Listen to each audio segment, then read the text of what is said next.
नमस्कार दोस्तों, आपके अपने चैनल हमारे संस्कार में आपका बहुत बहुत स्वागत है। आज हम आपके लिए लेकर आए हैं शरद पूर्णिमा के बारे में जानकारी। लेकिन उससे पहले अगर आप हमारे चैनल पर नए हैं और अभी तक आपने चैनल को सब्सक्राइब नहीं किया है तो आप सभी से निवेदन है, प्लीज़ हमारे चैनल को सब्सक्राइब करें, वीडियो को लाइक करें, ज़्यादा से ज़्यादा शेयर करें ताकि यह जानकारी और लोगों को भी मिल सके, उन्हें भी इसका लाभ प्राप्त हो सके। बेल आइकन को दबाना ना भूलें। हमारी आने वाली हर वीडियो की जानकारी आपको नोटिफिकेशन के ज़रिए मिल जाया करे। आपका एक छोटा सा प्रयास यानी चैनल को सब्सक्राइब करना, वीडियो को लाइक और शेयर करना, बेल आइकन को दबाना हमारे लिए काफ़ी मददगार साबित होता है। इसीलिए अपना सहयोग हमें प्रदान करें। कमेंट्स बॉक्स में ओम नमो भगवते वासुदेवाय नमः, हर हर महादेव लिखना ना भूलें। परम पिता परमेश्वर की कृपा आप सभी पर हमेशा बनी रहे। वैसे तो साल भर में आने वाली हर पूर्णिमा खास होती है, लेकिन शरद पूर्णिमा का अपना विशेष महत्व होता है, क्योंकि इस दिन चंद्रमा अपनी 16 कलाओं से युक्त रहता है। इसीलिए शरद पूर्णिमा की पूरी रात आकाश से अमृत वर्षा होती रहती है। यही कारण है कि शरद पूर्णिमा की रात में खीर बनाकर चंद्रमा की रोशनी में रखी जाती है और फिर उसे अगले दिन ब्रह्म मुहूर्त में खाली पेट खाया जाता है। शरद पूर्णिमा की रात ऐसा माना जाता है कि देवी लक्ष्मी जी धरती पर आती हैं और पूछती हैं कि कौन जाग रहा है। इसीलिए हम पूर्णिमा को कोजागरी पूर्णिमा भी कहते हैं। जो लोग इस रात माँ लक्ष्मी जी का विशेष पूजन करते हैं और जागरण करते हैं, उन्हें धन का अपार आशीर्वाद मिलता है, यानी कि उनके जीवन में कभी धन की कमी नहीं होती और उनका घर धन धान्य से भरा हुआ रहता है। इस दिन की एक और विशेष महत्वता है। महारास लीला भी इसी रात में की गई थी, जो भगवान श्री कृष्ण और वृंदावन की गोपियों के बीच रची गई थी। श्री कृष्ण की दिव्य नृत्य कला इतनी मनमोहक थी कि भगवान शिव भी उसे देखने के लिए गोपी का रूप धारण करके उस लीला में प्रकट हुए थे। ऐसा माना जाता है, हमारे वेद शास्त्रों में भी वर्णित है कि इस रात भगवान कृष्ण की पूजा करने से सभी प्रकार के दुख और कष्ट दूर हो जाते हैं और मन मांगी मुरादें मिलती हैं। इस बार शरद पूर्णिमा की तिथि को लेकर लोग बहुत ज़्यादा कंफ्यूज हो रहे हैं, यानी कि वे असमंजस में हैं। कुछ लोग शरद पूर्णिमा 16 अक्टूबर को बता रहे हैं और वहीं कुछ लोगों का मत है कि शरद पूर्णिमा 17 अक्टूबर को है और वे पूर्णिमा का पर्व मनाने की बात उसी दिन कर रहे हैं। चलिए हम आपको सही जानकारी देते हैं कि शरद पूर्णिमा का व्रत किस दिन रखा जाएगा और किस दिन रखना सही होगा, स्नान दान किस दिन किया जाएगा और शरद पूर्णिमा की रात को जो खीर बनाकर रखनी होती है वह किस तिथि में रखना ज़्यादा उत्तम रहेगा। हमारे हिंदू पंचांग के अनुसार इस बार पूर्णिमा तिथि प्रारंभ होगी 16 अक्टूबर बुधवार की रात 8:41 पर और पूर्णिमा तिथि का समापन होगा 17 अक्टूबर गुरुवार को शाम 4:56 पर।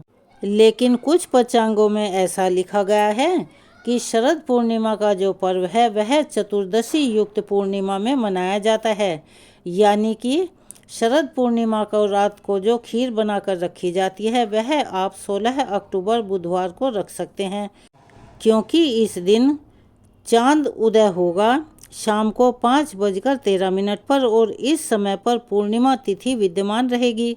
लेकिन 17 अक्टूबर को चांद उदय होने से पहले पहले ही तिथि का समापन हो जाएगा।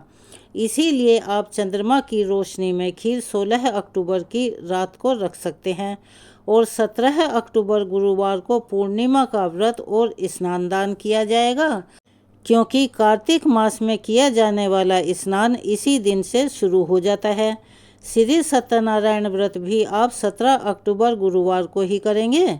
16 अक्टूबर को पूर्णिमा का उपवास रखना उचित नहीं है, क्योंकि इस दिन सुबह सूर्योदय पर या दोपहर के समय भी पूर्णिमा तिथि विद्यमान नहीं है। केवल 17 अक्टूबर को ही उदया तिथि के अनुसार पूर्णिमा का व्रत रखा जाएगा और इस दिन पूजा के शुभ मुहूर्त इस प्रकार रहेंगे। सुबह की पूजा का शुभ मुहूर्त सुबह 5:08 से 6:23 तक रहेगा। इस समय में आप सुबह स्नान कर सकते हैं, पूजा पाठ कर सकते हैं। शाम की पूजा का शुभ मुहूर्त शाम को 5:49 से 7:05 तक रहेगा। अभिजीत मुहूर्त सुबह के समय 11:49 से 12:35 तक रहेगा। जैसा कि हम हमेशा आपको बताते हैं, गोधूली बेला जिसे बहुत पवित्र और उत्तम माना जाता है, वह शाम को 5:49 से 6:14 तक रहेगी। शाम के समय की पूजा आप गोधूली बेला में भी कर सकते हैं और सत्यनारायण भगवान की कथा का श्रवण भी कर सकते हैं। इस समय पूजा करने के बाद आप अपना व्रत खोल सकते हैं, अर्थात व्रत का पारण कर सकते हैं, क्योंकि चांद के उदय होने का समय 17 अक्टूबर को शाम 5:52 पर रहेगा। जो लोग किसी कारण से 16 अक्टूबर की रात को खीर नहीं रख पाए हों, वह 17 अक्टूबर की शाम को भी कुछ देर के लिए चंद्रमा की रोशनी में खीर रख सकते हैं। लेकिन 17 अक्टूबर की रात को आप ज़्यादा देर के लिए खीर चंद्रमा की रोशनी में ना रखें। पूर्णिमा के दिन आप अपनी सामर्थ्य के अनुसार दान अवश्य ही करें। आप किसी निर्धन को, किसी गरीब को या किसी ज़रूरतमंद व्यक्ति को या फिर मंदिर में पंडित को भी अपनी इच्छा से दान कर सकते हैं। उनकी ज़रूरत का सामान देकर इस दिन श्रद्धा और अपनी सामर्थ्य के अनुसार दान दक्षिणा दे सकते हैं। इस दिन विधि विधान से महालक्ष्मी जी और भगवान श्री हरि और भगवान श्री कृष्ण के साथ ही पूरे शिव परिवार का पूजन करना अति उत्तम रहता है। सफ़ेद रंग की वस्तुओं का दान करने से जीवन में शुभता आती है। साथ ही अगर चंद्र दोष से आप पीड़ित हैं तो वह भी दूर हो जाता है। शरद पूर्णिमा को खीर बनाकर उसका भोग सबसे पहले माता लक्ष्मी जी को और फिर चंद्र देवता को लगाया जाता है।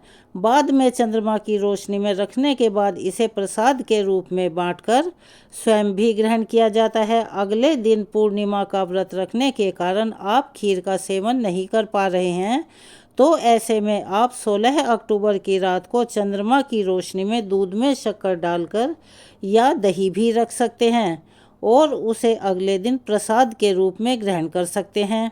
यह थी आज शरद पूर्णिमा के बारे में जानकारी, उसके मुहूर्तों के बारे में जानकारी। आपको कैसी लगी? कमेंट्स बॉक्स में अपनी राय अवश्य लिखें।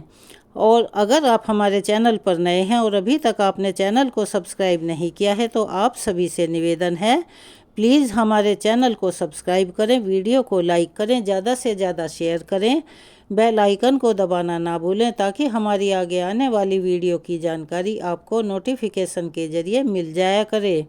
कमेंट्स बॉक्स में ओम नमो भगवते वासुदेवाय नमः, हर हर महादेव लिखना ना भूलें।